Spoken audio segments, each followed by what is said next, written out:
আমাদের দেশে কিছু কিছু ভাড়াটা লোক আমি বলবো কথা কথায় তারা শ্রমিকদের নিয়ে রাস্তায় নামার চেষ্টা করে। আসসালামু আলাইকুম দর্শক শ্রোতা, এবার নতুন রেকর্ড গড়লেন ব্যারিস্টার সুমন। দর্শক শ্রোতা, একদিনেই পেরে 40,000 গাছ লাগালেন এবং এই দিকে খুশি হয়ে গেলেন প্রধানমন্ত্রী এবং অবশেষে যা বললেন। দর্শক শ্রোতা, আসলে আমাদের বর্তমান যে পরিস্থিতি চলছে, তাপপ্রবাহ যে গরম পড়ছে, যেই কারণে আমাদের বেশি বেশি গাছ লাগানো উচিত এবং তারই এবার রেকর্ড করলেন এই ব্যারিস্টার সুমন। তো দর্শক, আমরা সে বিষয়ে বিস্তারিত জানবো, তার সাথে আরও কিছু তথ্য রয়েছে সেগুলো আমরা জানবো। তো কথা না বাড়িয়ে চলুন আমরা ভিডিও মূল আলোচনা চলে যাই। ভিডিও মূল আলোচনা চলে যাওয়ার আগে আপনার কাছে আমার ছোট করে একটি অনুরোধ, আপনি যদি প্রত্যেক মুহূর্তের আপডেট পেয়ে চান তো অবশ্যই চ্যানেলটি সাবস্ক্রাইব করে দেবেন এবং পাশে থাকা বেল আইকনটি ক্লিক করে দেবেন, তাহলে প্রত্যেক মুহূর্তের আপডেটটি সবার আগে পৌঁছাবে আপনার কাছে। তো সব কথা না বেরিয়ে চলুন আমরা আসলে কিভাবে এটা সম্ভব হলো আমরা সে বিষয়ে বিস্তারিত দেখে আসি। আমি জানি আমাদের দেশে কিছু কিছু ভাড়াটা লোক আমি বলবো কথা কথায় তারা শ্রমিকদের নিয়ে রাস্তায় নামার চেষ্টা করে। এখন যে কারখানা আপনার ভাত কাপড়ের ব্যবস্থা করছে, কাজের ব্যবস্থা করছে, জীবন জীবিকার ব্যবস্থা করছে, সেই কারখানা নিজেও যদি ধ্বংস করতে যান, ভাঙা চোরা আগুন দেওয়া বা এই ধরনের কাজ করেন, তাহলে ক্ষতিকার হচ্ছে, নিজের ক্ষতি হচ্ছে, পরিবারের ক্ষতি হচ্ছে, দেশের ক্ষতি হচ্ছে, মালিকদেরও ক্ষতি হচ্ছে। তো মালিকদের তো ওই একটা ব্যবসা থাকে না, আরও ব্যবসা থাকে, তারা হয়তো পুষিয়ে নিতে পারেন, কিন্তু আপনাদের নিজেদের ক্ষতি তো নিজেরা করেন। আমাদের দেশে আমাদের শ্রমিক শ্রেণীর দাবির জন্য বা কথা বলার জন্য তো আমরা আছি, আমরা কিন্তু বলি।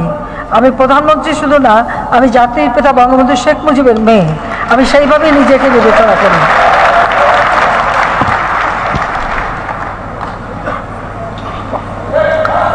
আপনাদের কোনো অসুবিধা যদি হয়, আমি জানি আমার দুয়ার খোলা, আপনারা যোগাযোগ করতে পারেন, আপনাদেরও, কারণ আমাদেরও শ্রমিক সংগঠন আছে, কাজে সেগুলো আমরা দেখব। তবে এটা মাথায় রাখতে হবে, আমরা আমাদের কিষানি তাদেরও কর্মসংস্থান, তাদেরও জীবন জীবিকার ব্যবস্থা, এমনকি বর্গা চাষিদের আমি উদ্যোগ নিয়ে বিনা জামানতে ঋণের ব্যবস্থা করে দিয়েছি। 96 সালে যখন সরকারে 98 সালে ভয়াবহ বন্যা হলো, তারপর থেকে আমি বর্গা চাষিদেরকে বিনা কোনো জামানত লাগবে না, বিনা জামানতে কৃষি ব্যাংকের মাধ্যমে তাদেরকে আমরা কৃষি ঋণ দিই।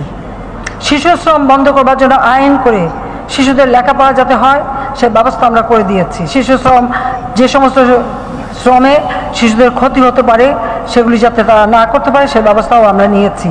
আজকে আমার 98% শিশুরা স্কুলে যাচ্ছে, আমরা তাদের বৃত্তি দেই, আমরা তাদের খাবারের ব্যবস্থা করি, বিনা পয়সায় বই দেই, সাথে সাথে কারিগরি শিক্ষা ভোকেশনাল ট্রেনিংয়েরও ব্যবস্থা আমরা করে দিচ্ছি যেন কর্মক্ষেত্রে তারা সুযোগ পায়।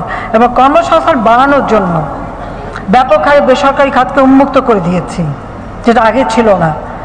আওয়ামী লীগ আসার পরে আমরা করেছি যাতে আরও কর্মসংস্থার ব্যবস্থা হয়। আজকে আমাদের বেকারের সংখ্যা 3% নেমে এসেছে, যা প্রায় 2-3 গুণ বেশি ছিল। আর এখনও সেই কাজ শুরু, কর্মসংস্থান ব্যাংক করে দিয়েছি, যে কোনো যুবক সেখানে বিনা জামানতে ঋণ নিতে পারে, নিয়ে নিজের ব্যবসা বাণিজ্য করতে পারে, সেই সুযোগটা আমরা তৈরি করে দিয়েছি। কাজে শুধু আমি এটাই বলবো যে কোনো সমস্যা হলে সেটা বলবেন, কিন্তু কারো প্ররোচনায়, কারো উস্কানিতে নিজের রুটি রুজি যেখান থেকে আসবে, ভাত কাপড় আসবে, কর্মসংস্থান হবে, সেটাকে যেন কোনো রকম ধ্বংস করা না হয়, সেটা আপনারা অবশ্যই যত্নবান হবেন। আর মালিকদেরও বলবো যে। তো দর্শক, আপনার ভিডিওটি দেখলেন, এই ভিডিওটি দেখে যদি আপনার কোনো মন্তব্য থাকে তাহলে অবশ্যই কমেন্ট বক্সে আপনার মূল্যবান মন্তব্য জানিয়ে দেবেন। দর্শক, এখন আমরা পরবর্তী আরেকটি ভিডিও দেখবো যেটা দ্বারা আমরা আরও কিছু তথ্য আমরা জানতে পারবো। দর্শক, চলুন আমরা সেই ভিডিওটি বিস্তারিত দেখে আসি। এটা আমার নিজের school, DCP high school Chunarughat. এইখানে ছাত্ররা বলতে চায় গাছ লাগান, গাছ লাগান, গাছ লাগান, গাছ লাগান, গাছ লাগান। আমাদের চুনারঘাটের অগ্রণী স্কুলের ছেলে মেয়েরা কি বলে শুনুন, গাছ লাগান, গাছ লাগান, গাছ লাগান, গাছ লাগান, গাছ লাগান, গাছ লাগান। আমাদের ছেলে মেয়েরা সারা বাংলাদেশের ছেলে মেয়েদেরকে বলতে চায় গাছ লাগান, গাছ লাগান, গাছ লাগান।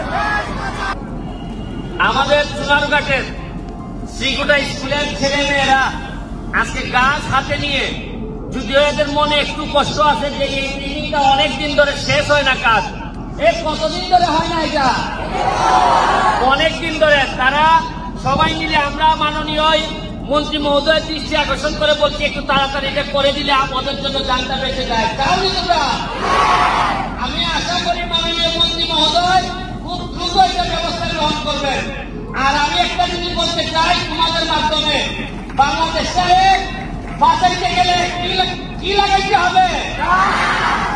আমি তোমাদের সাথে বলতে চাই যে গাছ লাগান, গাছ লাগান, গাছ লাগান, গাছ লাগান।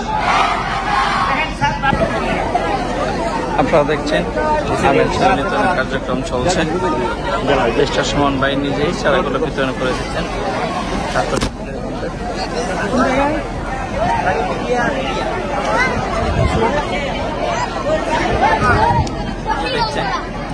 সবাই আমের চারা পেয়ে গেছেন।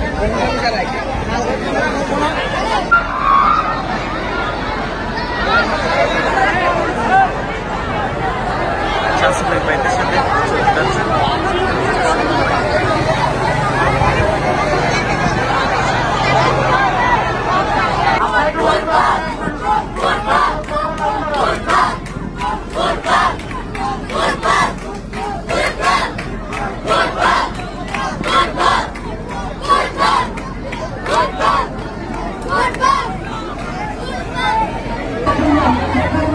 আপনারা দেখছেন ডিসিপি হাই স্কুলের ছাত্রছাত্রীরা আমের চারা নিয়ে তারা সবাই বাড়িতে যাচ্ছেন। তারা সবাই আমের চারা। খালেদা জিয়াকেও কিন্তু জনগণের ভোট চুরির অপরাধে 96 সালে 15 ফেব্রুয়ারি ভোট চুরির অপরাধে বাংলাদেশের মানুষ কিন্তু আন্দোলন করেই ক্ষমতা থেকে বিতাড়িত করেছিল। দুর্ভাগ্যের বিষয় যে আমাদের দলে খন্দকার মোস্তাকের সৃষ্টি, এবং সে হাত মিলিয়েছিল সেই জেনারেল জিয়াউর রহমানের, মেজর জিয়া, এবং এই চক্রান্ত করেই কিন্তু, এবং যে সমস্ত আন্তর্জাতিক শক্তি আমাদের স্বাধীনতার সময় বিরোধিতা করেছিল তাদের প্ররোচনা সব মিলেই কিন্তু এই হত্যাকাণ্ডটা ঘটে। এবং এদের ধারণা ছিল জীবনে আর কখনো বঙ্গবন্ধু শেখ মুজিবের। তো দর্শক, আপনারা সম্পূর্ণ ভিডিও দেখলেন। সম্পূর্ণ ভিডিও দেখে যদি আপনার কোনো মন্তব্য থাকে তাহলে অবশ্যই কমেন্ট বক্সে আপনার মূল্যবান মন্তব্য জানিয়ে দেবেন। দর্শক, কথা বলতে বলতে আমরা ভিডিও শেষ পর্যন্ত চলে এসেছি। ভিডিওটি শেষ করার আগে আপনার কাছে আবার অনুরোধ করছি, আপনি প্রত্যেক মুহূর্তের আপডেট পেয়েছেন তো অবশ্যই চ্যানেলে সাবস্ক্রাইব করে দেবেন এবং পাশে থাকা বেল আইকনটি ক্লিক করে দেবেন, তাহলে প্রত্যেক মুহূর্তের আপডেটটি সবার আগে পৌঁছবে আপনার কাছে। তো সে ভিডিও শেষ করছি, সবাই ভালো থাকবেন, সুস্থ থাকবেন, আল্লাহ হাফেজ।